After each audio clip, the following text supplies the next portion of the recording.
Bay, usahay bitaw, kapoy kaayo mahimong content creator. Ngano, pila ka oras ga-edit sa imo ang vlog. Kapoy kaayo. Unya, pag-upload nimo, gamay ra kayo views. Bay, tinuod lang. Nagay mga adlaw nga gusto na gid ko nga muundang. Gusto na ko mo-quit sa akong pagka-content creator.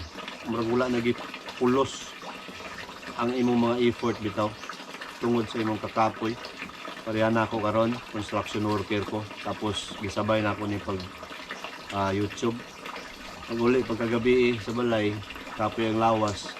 Pero pag-edit paghapon ng video, putol-putol, edit sa thumbnail, voice over man na diha, pagkahuman sa tanan, i-upload na nimo. Grabe gyud ang oras nga mag-consume sa pag-vlog. Unya, sa pila ka oras imong edit, bilar na ka, nabta na kag kadlawon.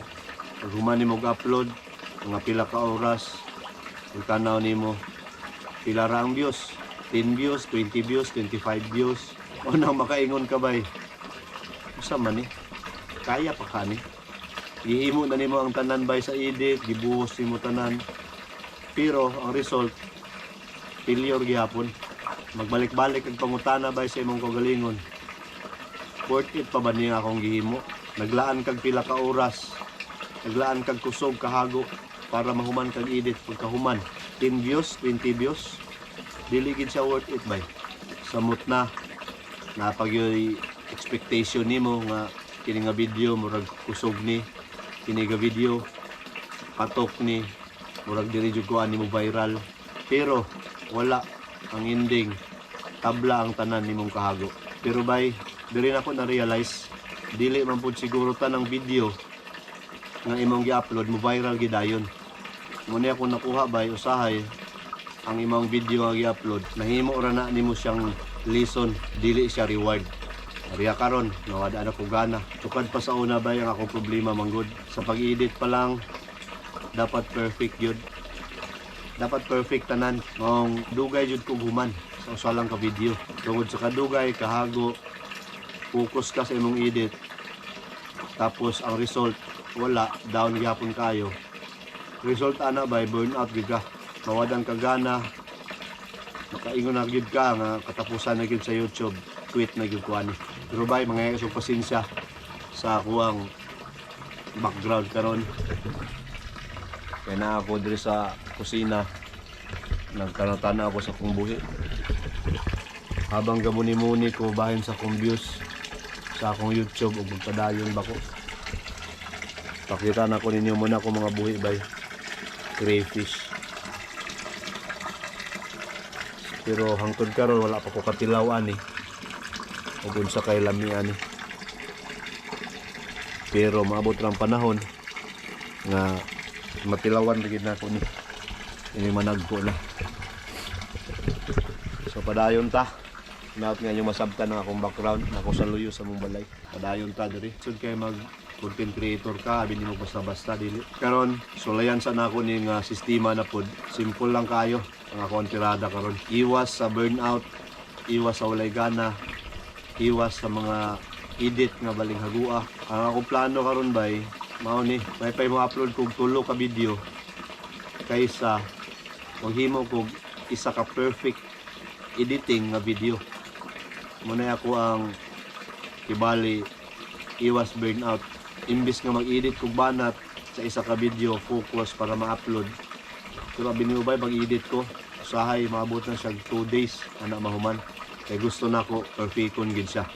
Pero dili day gihapon rason maghago kag tinuod, pero ang ending dili worth it. So karon fast upload sa karon, pilion ako ang consistency kaysa perfecto nga content. Na-outpod ko nga inyong masabtan ang tanan nga di gid lalim kung content creator ka, makarelate jud ka ni. Maka-upload ko 3 videos kaysa ga-edit kog isa ka video na perfect kuno, pero pag-upload down yapon. So di ako mag-focus karon bay sa consistency. Kay para na ko bay ang tinuod, dili tanang creator mapildi lang sa algorithm. Kadaghanan gyud ang uban mapildi sa kakapoy og edit, sa oras nga imong gilaan isod kayo. Sabi na para na ako construction worker ko. Tapos mag-edit pa kung focus pila ka oras iniguli. Kapoy kayo. Diha ta mapildi sa pagpaningkamot nimo nga mo quality ang video, pero ang ending views ra kag 10, 20, 25 based na sa akong mga na-experience bay. So mao nang kung nakarelate ka, kung content creator ka, dayon iabot ang time nagikapoy na pud ka, pareha na ako karon nga gusto na ko muundang. Ayaw bay. Ang tirada na to ani, pahulay lang tagamay, ilis gamay ang imong kahasel karon og ang imong edit imo pong i-perfect, ilis ana karon. Ayaw jud og undang bay. Kay basin ba pagka next upload nimo, boom, mao na di ay ang atoang breakthrough or ang imuhang breakthrough. Kabalo, mo viral siya. Ug diha na magsugod ang imong kahayahay diri sa YouTube. Di ba? So masuklian ang imong mga kahago sa niagi, basin imo na ang time karon or ato ng time karon. Munang bay, ayaw gyud undang. Halag magkabikos-bikos, lapdos bulandos to gid gyapon ka diri. Ako 10, 20 views, wala na akong kamatera na bay. Hulayan na pud nato ning consistency na tirada, ug mahimo maka-upload ka everyday or hanggat sa kaya nimo isingit i-upload. Upload yun bay. Kaya bibitaw ni mo bay. Sa 10 years na ako nga naagian diri sa YouTube. 10 years nga experiment sa lain-lain nga content.